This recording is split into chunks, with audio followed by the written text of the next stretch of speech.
Luca Rosano here, back on the mic. Hope you're all doing well, and I hope you guys got to watch some great NFL action this past weekend like me. In the midst of it all, I did watch some of the Raptors game on Sunday, and boy oh boy was I very disappointed. Now, I don't want to overreact to this loss, but what I will say is this.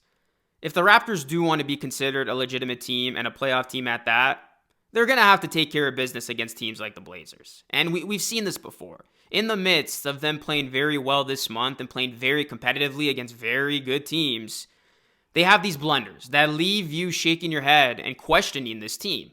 They had that bad beat against the Pistons a couple weeks ago, and then they had this horrible loss against the Blazers. And I call it horrible because the Blazers had no business winning this game. With all due respect, the Blazers look like a team, to me at least, that are packing it in.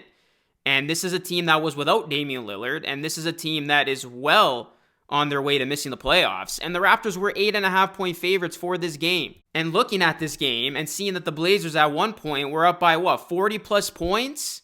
I was like, seriously, Raptors, you're really going to pull this one off after how well you've been playing? And I know the Raptors did have a valiant comeback, but those fake comebacks, they don't get you wins.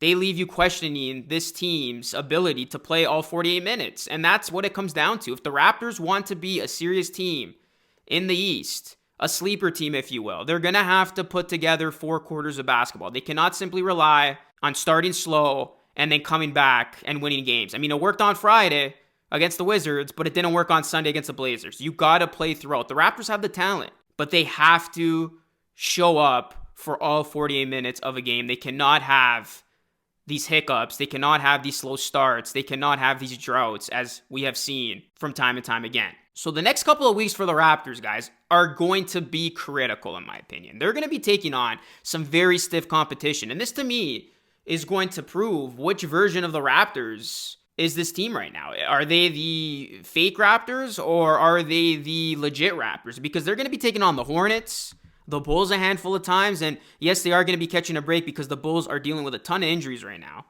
They're going to be taking on the Heat twice, and then the Hawks, who I know have been a very big disappointment, but you cannot take that team lightly. They can do to you what the Blazers did. So these next couple of weeks are going to be big, because if the Raptors look like they belong and they beat these teams and they come out of this with a good record, as their January has indicated, then this is a team that needs to be aggressive at the deadline. And according to Josh Lewinberg of TSN, the Raptors, they could very well be buyers. And this team, you look at it, there's enough talent, but there is not enough depth. And I know you can point at the Raptors needing a center, but I think they have compensated okay without having a true big. And you got to keep in mind, Ken Birch has been out. When he comes back, things should be a lot better.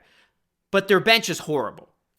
And you cannot expect to be a team that people are going to put on their radar if you literally can't play a second unit that can't contribute to anything. And when I mean this bench sucks, they suck. This is their stats of January 22nd. 30th in points per game. 30th in field goals made. 26th in field goal percentage. 30th in three-pointers made. 18th in rebounds per game. 30th in assists per game.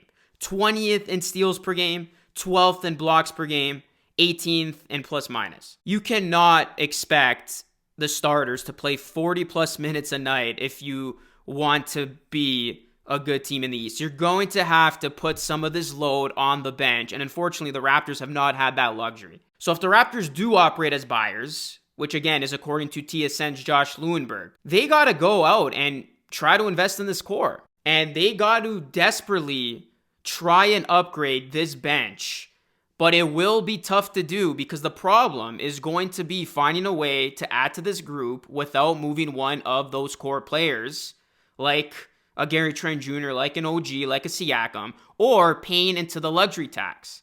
Because as things sit right now, the Raptors are just $268,000 below the luxury tax threshold and have shown a reluctance to eclipse that mark. It's why they've played almost the entire season with an open roster spot, having waived Sam Decker back in November.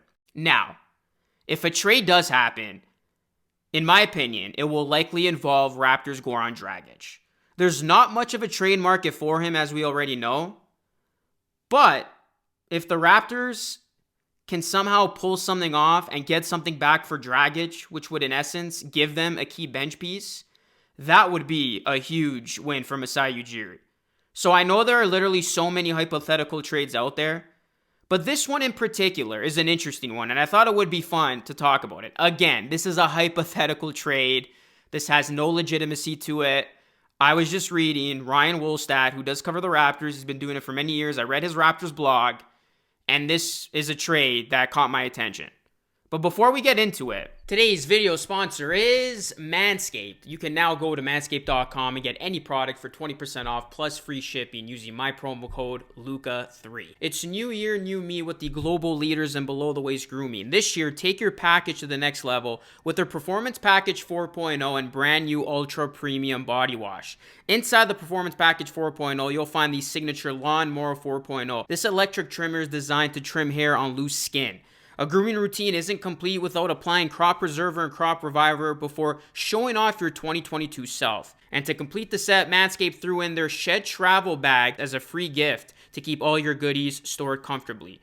And the new product that needs no introduction, the Ultra Premium Body Wash from Manscaped, solves all three for the perfect addition to your daily grooming routine. Whether your resolution is to work out more or to travel to new places, be sure to travel to manscaped.com. Use my promo code LUCA3 for 20% off plus free shipping. That's promo code LUCA3 for 20% off plus free shipping. All right, so this is what Ryan Woolstat said, and I'm quoting all of this.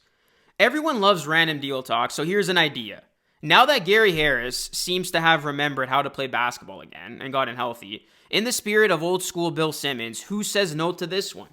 Gary Harris and a second round pick to Toronto, Goran Dragic to Dallas, Malachi Flynn, Maxi Kleber, Reggie Bullock to Orlando. And he writes, Harris is exactly what Toronto's bench needs. He's a quality defender who can also space the floor with his shooting. Plus, they've had his bird rights, and he's only 27. And then Wolfstat went on to say, once upon a time ago, sources told me the Raptors really liked Harris as well as Tyler Ennis, who each went just before Bruno Caboclo.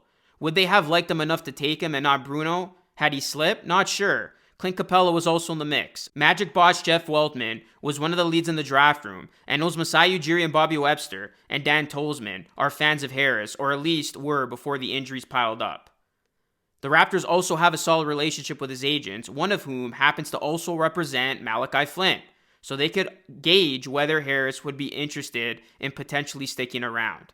So this is, again, a hypothetical, but if the Raptors do want to make a trade and try to move this Goran Dragic contract, they might have to get creative, might have to get another team involved, and I do like the notion of getting a player like Harris, because this is a guy who he can score the basketball. And I know he has been riddled with injuries, but he would provide what the Raptors need right now, a quality defender from off the bench who can space the floor and shoot the basketball. I do think if the Raptors are going to make a move, they will look to move Dragic, because I don't see them trading away a Gary Trent Jr. I know his name has come up a ton. And Chris Boucher is the other interesting one. But if the Raptors, in theory, are trying to make a playoff push, I don't think it's in their best interest to trade their lone bright spot from off the bench. I know he's had a very inconsistent season, but he's come into his own, Chris Boucher.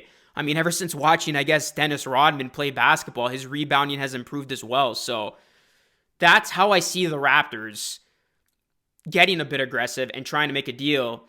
And that's if anybody takes Goran Dragic. And the link there goes back to Dallas, because there has been some interest from Dallas. Of course, the connection with Luka and Goran, and maybe a deal could get done. I did a poll the other day, and I think most of you did vote that the Raptors would be buyers or do nothing, and I can agree with that. I could simply just see the Raptors do nothing and just stick with this team throughout. So we'll see what happens, guys. But again, I just wanted to drop this idea on all of you. Read it from Ryan Woolstat's Raptors blog, and I'll put a link in the description so you guys can check it out as well. But do you see the Raptors stirring something up? And do you think they could get rid of Goran Dragic and get something of value in return? Let me know in the comment section down below. Drop a like on the video, guys. Subscribe to the channel if you are new, trying to hit 26K. Plus, ring the bell for more.